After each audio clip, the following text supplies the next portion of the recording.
raayyaa akkamiin iddoo kana dhufuu danda'an? Abbayyi. Oromoo raayyaa.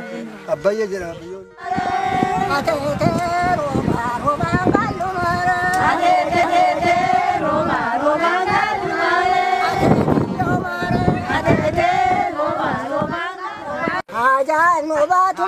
Hajan obatu male, rayi dinu male, yas male, hajan obatu male, yas male, hajan obatu male, yas male, hajan tejama.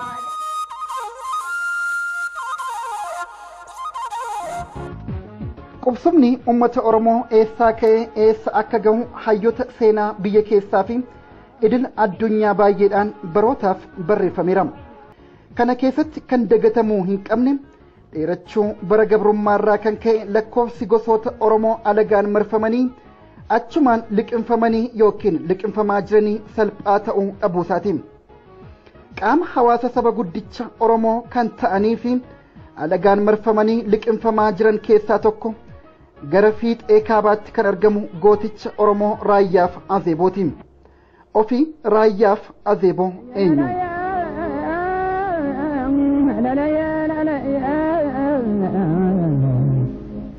Hitti keenya ormichi eshannin gadiyyin as godaan. Ba'ata godaan hoo armatti isaan wali haasawaa turan nagaa. Dagaarraa ba'ata gaditti bu'e namni tokko oduu jedhu dubbu. Caalee fudhate. Oduu barsiistuu qabaate oduu barsiistuun itti taa'e maafuu badatu waan badu. Siin jala geesse isin barsiiturte.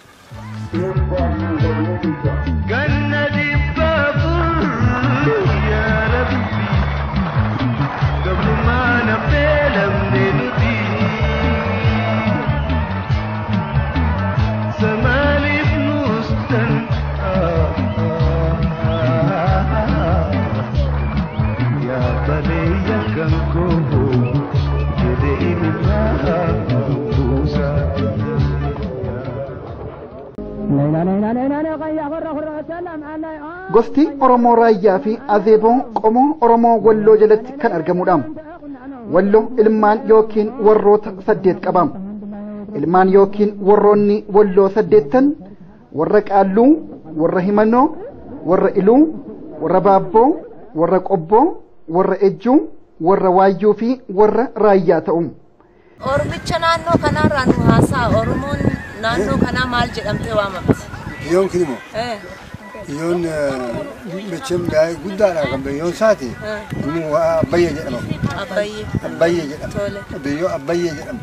Abbayye jechuudha. Oromoo Raayyaa. Abbayye jedhama biyyoonni kun. Biyya sheekotaadha. Biyya sheekotaadha. Ijoolleen dubaa hiriira kan jedhamu jira kan Oromichaati. Rooboos gannaa rooboo baas gannaa. Siddeet dhufne malee keenya warri aannaa kan jettu.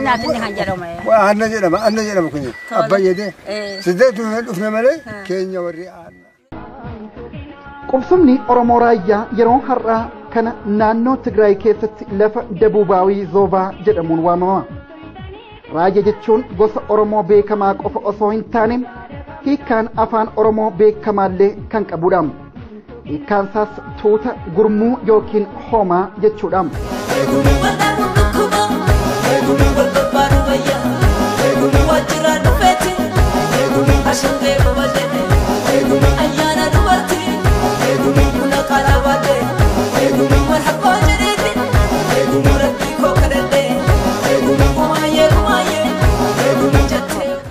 Aadaa dubartoota Oromoo Raayyaa keessaa tokko kan ta'e ayyaana dubartii yookiin ateetee jedhamu kana fa'a daawwachuutu danda'ama. Ayyaanni kun kutaa Oromiyaa adda addaa keessatti ateetee fi maqaalee biroo adda addaa haa qabaatu malee akki sirna kabajaasaa garuu tokkuma. Akkatti dubartoonni Oromoo waaqa isaanii kadhatan yookiin galateeffatan agarsiisa. Ayyaana dubartii yookiin ateetee warri Oromoo Raayyaa akkasitti kabajatu. Jalaan dubartii yoom kabajan waggaatti odaa jalatti maal jettanii yoo kabajan odaa jalaan maganda gooroo marabbaa jedhu ganda gooroo marabbaa jedhu yerriifoo marabbaa marabbaa yerriifoo marabbaa marabbaa yerriifoo marabbaa marabbaa Ahmadiin yerriifoo marabbaa marabbaa yerriifoo marabbaa marabbaa toltoot yerriifoo marabbaa marabbaa yerriifoo marabbaa marabbaa jalaa qabaariifoo marabbaa marabbaa kashan ohaa qabamuriifoo marabbaa marabbaa kakataba mutiriifoo marabbaa marabbaa yerriifoo marabbaa marabbaa yerriifoo marabbaa marabbaa buwaa marabbaa marabbaa lateen marabbaa marabbaa harkaan marabbaa marabbaa liyyeen marabbaa marabbaa oboliyeen marabbaa marabbaa Ahmad yerriifoo marabbaa marabbaa yerriifoo marabbaa marabbaa Mooti yerriifoo marabbaa marabbaa yerriifoo marabbaa marabbaa yerriifoo marabbaa marabbaa yerriifoo marabbaa marabbaa yerriifoo marabbaa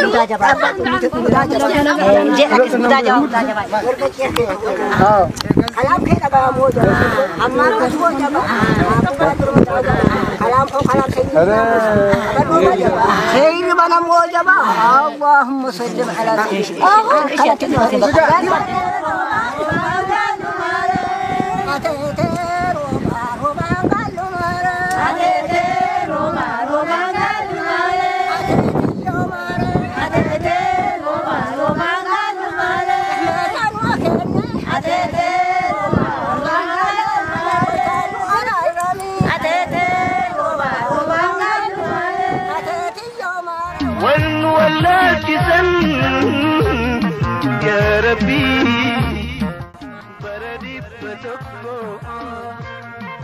Oromoonni raayyaa akkamiin iddoo kana dhufuu danda'an jalqaba silattira gaafadhee kaleessa Awaash irraa dhufnee warri naan jiru jira iddoo adda addaarraa akkamitti Oromoo baay'een toora biraa jiru isaan qoftiin akkamitti qobaa isaanii asitti argaman deemteetii Oromichinti dur biyyoo Awaash irraa ka'ee gamanaa dhufe hamma cuftuu kan jedhamu dikkaa qabate daa'innetiin jechaadha. tole Ba'aada dhufe armatti horeemaa amma duratti hangafa takkan kan dhufe booda gamisirra garanatu dumfidu beleeyyan kudhanii lama qaban kan jedhamu namni tokko beleeyyan kudhanii gamisirra fide armatti facaasee dhiisisan kan jedhamu amma guutuman lagi jiru kun warrabbayyeedhama inni gamsiisun beeyureedhama inni gamsii immoo tulluudhama akkana maqaa kan bushaa turan mala Oromoodha guutuma takka immoo hangafa isaanii kun carcarni kormeedhama armaga tureedha isan kan fidesan gadirran kan jedhamu balee kan jedhamus jira armaga guutuman Oromoodha kun eeyyen kunoo ganna 400 irratti hojjetanii oromummaa Oromoo raayyaa jijjiiruun hin danda'amne raayyas raayyuma hin jijjiiramne hin jijjiiramus بيك إيش يعني كتبت تجرا تجرينا بابي مسخي baabee masaqii biyya biraa irraan dhufee jechuudha. إيش عرفت يا ورك إيش الرأي إنك كان كاتب تجرا أنا أرجع Awaashi gadi jechuudha. مالكو تأيي مسخي يجانتي مالكو عرفت يجعل تجرينا Afaan Oromoo akkamittiin dagatiin isin? Amma akkamitti haasoftan isin jalaan banne? نبني Ijoolleen teessanoo beektiree? إنجولن بدن Maaliif? Hajaan obaatu malee, hajaan obaatu malee, raayidhinu malee, yaasi malee, hajaan obaatu malee. Yaasi malee, hajaan dubartii bahu malee, yaasi malee, hajaan keenya bahu malee. Hajaan obaatu malee, murreen mammaa malee, hajaan obaatu malee, wadajaan hajaan bahu malee, dubartiin hajaa bahu malee, sabiyyu halaaleen hajaan obaatu malee. Yaasi malee, hajaan obaatu malee, yaasi malee, hajaan Guryu watwaatu malee, akinu tokkabbattu malee, yaasi malee, hajaan obahu malee. yaasi malee, yaasi malee, hajaan. raayyaa hin baadhu waanjoo gabrummaa jedhee kan falmachuu eegale dur hundumaan dura tureem bara 1928 irraa qabee Oromoon raayyaa alagaaf aamin jedhee bulee hin beeku waraanni Haayile Sillaasee barasii fincila uummata Oromoo raayyaa humna lafaan to'achuu dadhabnaan gargaarsa ingilizootaatiin humna xayyaaraatiin fayyadamee rukutuun hin dagatamu. Kunis seenaa Itoophiyaa keessatti mootummaan fincila biyya keessaa dhaamsuuf yeroo duraaf xayyaaratti kan fayyadame fincila Oromoo raayyaa dhaamsuuf akka ta'e seenaa keessatti akka gaariitti galmaa'eera. Jagnoonni raayyaa garuu bara sanitti waan tasa haaraa fi hedduu rifaasisaa ta'e haleellaa xayyaaraa diinaatiin rifatanii akka harka hin kennin seenaatu dubbata. Muratanii qabsoo farra gabrummaa finiinsuuf bosona mana godhatu olloota isaanii har'aa kana hunda barsiisan. Waan nama gaddisiisu garuu qabsoon Oromoo raayyaa walirraa fageenya qubsuma irraa kan ka'e kutaa kaabaa Tigraay keessatti ukkaanfamee akka qabsoo lammiilee isaa kutaalee Oromiyaa biroo waliin quba waliin qabaanne taasifame. Uummanni Oromoo raayyaa alagaadhaan marfamee hiree barnootaa dhowwatame. Mootummaa irratti fincile jedhamee tajaajiloota hawaasummaa akka hin arganne waakkatame. Akka hin dammaqne eenyummaa isaa gatee kan alagaa akka fudhatu tooftaa adda addaatiin irratti hojjetame. Eeyyee kanafaa diinni haalee bahuu hin danda'u. Uummanni Oromoo Oromiyaa keessaas qabsoo finiinsaa jirus lammiilee isaarraa fagaatanii alagaadhaan marfamanii liqinfaman irraanfachuu hin qabu. Jabeessanii waliyyaafachuun akkaan fardii ta'a. Alagaan guddina keenyaaf nu jibbaam. Gadi nu qabuu hawwaam. Osoo danda'amee fi lafarraa nu balleessus ni fedhaam. Nuti immoo guddina Waaqayyo nu badhaase kan namayyuu miidhuuf osoo hin taane akka eenyummaatti ibsachuu fi ittiin badhaadhuuf mirgaa fi haqa itti qabnu wayyaaneerraa hayyama isaa hin gaafannu. Hojiin agarsiifnee diina qaanessuu kan dandeenyu immoo yoo tokkummaa keenya akkaan jabeessine duwwaadhaam. Kun immoo dirqama eenyummaaf Oromummaa keenyaatiin.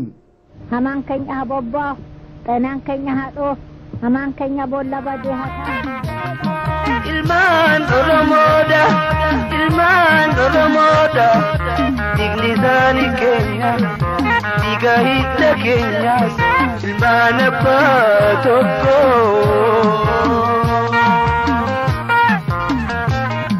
Wannu wallaalchisan yaa Rabbii. Baradip betokko Arrawarin nubidde Ya Rabbi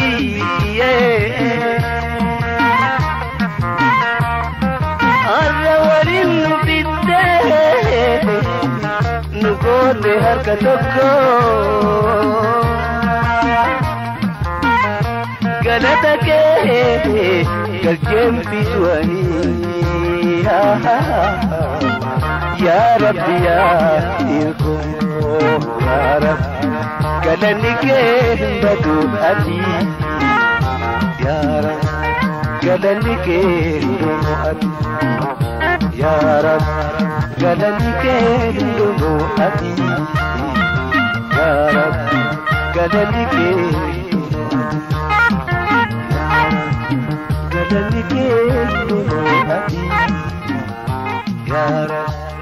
Galanike,